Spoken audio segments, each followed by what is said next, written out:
నమస్తే. ఇన్నాళ్ళు నన్ను సపోర్ట్ చేస్తూ, ఎంకరేజ్ చేస్తూ మీ ప్రేమని నాకు అందిస్తున్న ప్రతి ఒక్కరికి కృతజ్ఞతలు. అలాగే ఈ వీడియో కూడా ఖచ్చితంగా మీకు ఉపయోగపడుతుంది. లైక్, షేర్ అండ్ సబ్స్క్రైబ్ చేసి మీ సపోర్ట్‌ని నాకు అందించండి. అలాగే ఈ వీడియో పట్ల మీకున్న అభిప్రాయాన్ని కామెంట్ సెక్షన్‌లో కామెంట్ చేసి తెలియజేయండి. ఇప్పుడు వీడియోని చూద్దాం. సూర్యోస్మి, నేను మీ విక్రమాదిత్య. ఆరోగ్యమే మహాభాగ్యం, ఆరోగ్యం భాస్కరాధీనం. ఆదివారం మద్యం, మాంసం, మైదనం వద్దు, ఆరోగ్యం ఐశ్వర్యం వద్దు. మీరు ఆచరించండి, 10 మందిని ఆచరింపచేయండి. ఆచరించండి, ఆరోగ్యవంతులుగా ఉండండి. ఆచరించండి, ఐశ్వర్యవంతులు కండి. ఆచరించండి, ఆనందంగా జీవించండి. సూర్యోస్మి.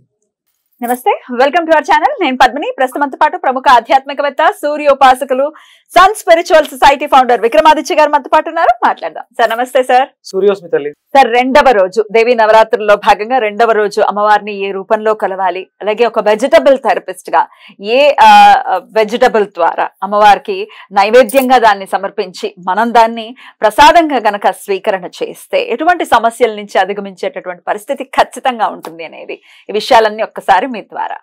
అంటే మనం ఇక్కడ అమ్మవారు అనగానే ఆవిడ శక్తి స్వరూపిణి.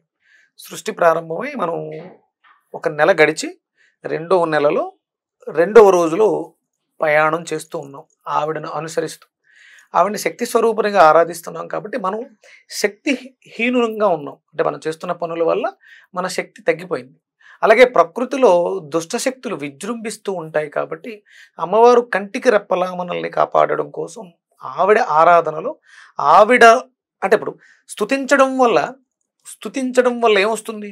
అమ్మా నువ్వు గొప్పదానివి, అమ్మా నువ్వు అలా చేసావు, అమ్మా నువ్వు ఇలా చేసావు. సప్తశతీ పారాయణం చేస్తున్నప్పుడు అమ్మవారి వర్ణన ఉంటుంది. ఆ 13 అధ్యాయాలను ఒక్కొక్క అధ్యాయం వెళ్తున్న కొద్దీ ఆవిడ సాత్విక రూపంలోంచి రూపాలని మార్చుకుంటూ ఏ చండా ఏముండా అంటే ఆవిడ రూపం అలా తీసుకుని మహిషాసురుడి మర్దన జరుగుతూ ఉంటుంది. అంటే అలా ఆవిడని స్తుతించడం ద్వారా ఏంటి, ఏమైనా ఒక రూపం తీసుకుంటుంది. మనం మన నోటితో పడిగినటువంటి వచనాల ద్వారా ఎనర్జీ ఒక ఫార్మేషన్ తీసుకుని మనలో ఉన్నటువంటి దుర్గంధాలు, మనలో ఉన్నటువంటి దుష్ట శక్తులను దుర్మాడి మనలో ఉన్నటువంటి శక్తిని, అంటే ఈ రోజులన్నీ కూడా మనలో నిద్రావస్థలో ఉన్నటువంటి శక్తిని మేల్కొల్పటానికి వాటిల్ని మనం గుర్తించి అభివృద్ధి పదం వైపు ప్రయాణం చేయటానికి ఈ నవరాత్రులు చాలా అద్భుతంగా దోహదపడతాయి. దీనికి సాధన ముఖ్యం. అందుకనే మనకి హిందూ ధర్మశాస్త్రంలో నియమాలు ఇవ్వబడినాయి. సూర్యోదయానికి పూర్వమే నిద్ర లేవటం, స్నానాధికాలు పూర్తి చేసుకోవటం, మనకంటే మన ఆచార సాంప్రదాయాల్లో దీపాన్ని అమ్మవారిగా మనం పూజ చేస్తాం. ఆ దీపం వెలిగించి ఆ దీపం ద్వారా ఆ దీపపు కాంతిలో అమ్మవారి మూర్తిని ఆరాధించడం. ఇప్పుడు మనం అంత నిష్ఠానతులుగా లేవు కాబట్టి ఒక మూర్తిని, దుర్గాదేవి మూర్తిని తీసుకొచ్చి పెట్టుకుని రెండవ రోజు ఎవరిగా ఆరాధిద్దాం? చెప్పండి మీరే. బ్రహ్మచారిణి.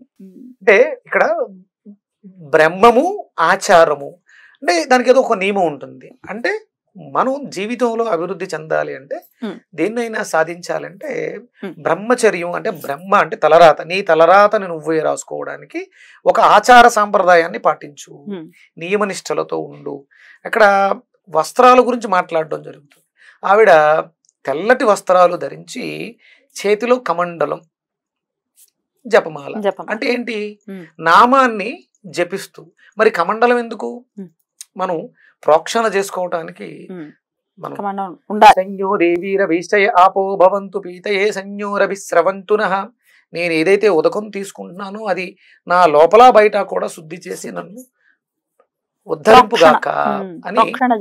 అంటే ఇక్కడ ఒక సాంప్రదాయాన్ని చెప్తుంది ఆవిడ. ఆ వస్త్రాన్ని, కమండలాన్ని, జపమాలని పట్టుకుని మనకి ఏం చెప్తుంది అంటే భక్తి శ్రద్ధలతో బ్రహ్మచర్యాన్ని పాటించు. అందుకని కూడా బ్రహ్మచారిణి, నీ తలరాతను నువ్వే రాసుకోవడానికి ఆ దేవిని ఆరాధించు. నమో దేవ్యై మహాదేవ్యై బ్రహ్మచారిణి రూపేణ సంస్థిత, యాదేవి సర్వభూతేషు బ్రహ్మచారిణి రూపేణ సంస్థిత, నమస్తస్యై నమస్తస్యై నమస్తస్యై నమో నమః. ఈ నామంతో అమ్మవారిని ఆరాధిస్తూ ఆ మంత్రాన్ని జపిస్తూ మనం సాయంత్రం వరకు గడపాలి. అమ్మవారు ఆ రూపంలో రావడానికి ఏదైనా పురాణ కథనం ఏదైనా ఉందా? అవునమ్మా. అంటే ఇప్పుడు సహజంగా కోరికలు ఉంటాయి. ఆ కోరిక పరమేశ్వరుని పెళ్లి చేసుకుందాం అనుకుంది ఆవిడ పార్వతీదేవి. ఆవిడకున్న ఏకైక కోరిక అది మాత్రం. ఎందుకంటే ఆయన చెంతకి ఆవిడకి 100 కోరికలు ఉన్నాయి. ఆ 100 కోరికలు ఒకటే శివుడి మీద. అంటున్నా. బాగుంది, ఇది బాగుంది. సహస్రం ఒక కోరిక కాదు, ఆవిడకి 1000 కోరికలు ఉన్నాయి. ఆ 1000 కోరికల్లోనూ శివుడే భర్తగా కావాలి, శివుడే భర్తగా కావాలి, శివుడే కావాలి, శివుడే కావాలి. అసలు భక్తి అని అనుకోవచ్చు. ఆ భక్తికి లొంగుతాడు ఈశ్వరుడు, అందులో ఎటువంటి సందేహం లేదు. అయితే ఆయన కోసం ఆవిడ రూపాన్ని తీసుకున్నారని అనుకోవచ్చా? అంతే. ఆ కోరికతో ఆవిడ జపించింది, తపించింది. అంటే ఇక్కడ మనం నాకు టైం బాగాలేదు, టైం రావట్లేదు. టైం అంటే ఎవరు? ఆయనే. ఆ కాలుడే కదా, కాలభైరవుడు, కాలరూపుడు, ఆయనే కాలుడు.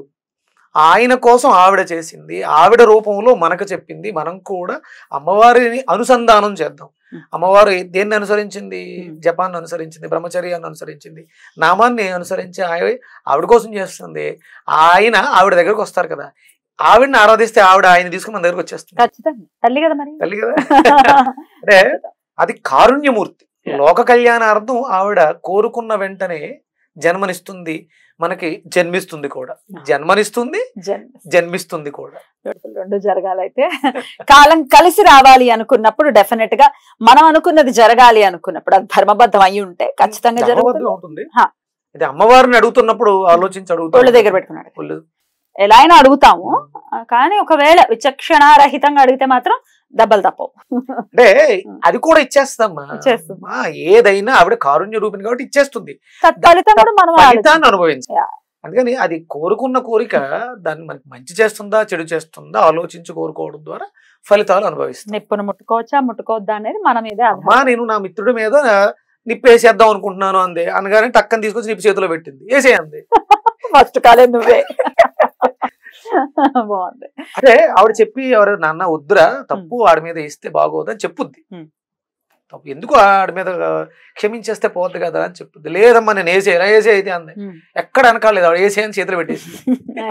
అప్పుడు అమ్మవారికి కాలుతుంది ఎందుకు చెప్పలేదు, వద్దురా ఎందుకని వెయ్యొద్దురా, ఏదైతే చేస్తామో అది పొందుతాము, అవతల వాడిని పాడు చేయాలని కోరుకున్నావు అది పాడవుతుంది అని ప్రత్యక్షంగా అర్థమైంది కదా అని తల్లి మనసుతో మళ్ళీ వెన్న తీసుకొచ్చి రాస్తుంది. ఇవన్నీ ఎందుకు బాబు, జాగ్రత్తగా ధర్మ మార్గంలో పయనిస్తే ఏ గొడవ లేదు. సరే సార్, ఇక వెజిటబుల్ థెరపిస్ట్ గా కూడా చెప్పండి. బ్రహ్మచారిణి అమ్మవారికి ఏ కూరగాయని ఖచ్చితంగా జ్యూస్ రూపంలో అమ్మవారికి నైవేద్యంగా నివేదించమంటారు?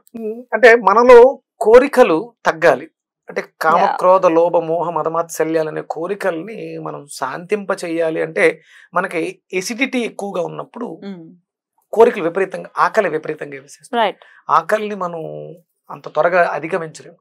ఆకలి అధిగమించాలంటే మనలో ఆ ఎసిడిటీ అనేది తగ్గాలి. దానికి మనకి బూడిద గుమ్మడికాయ చాలా అద్భుతంగా ఉపయోగపడుతుంది.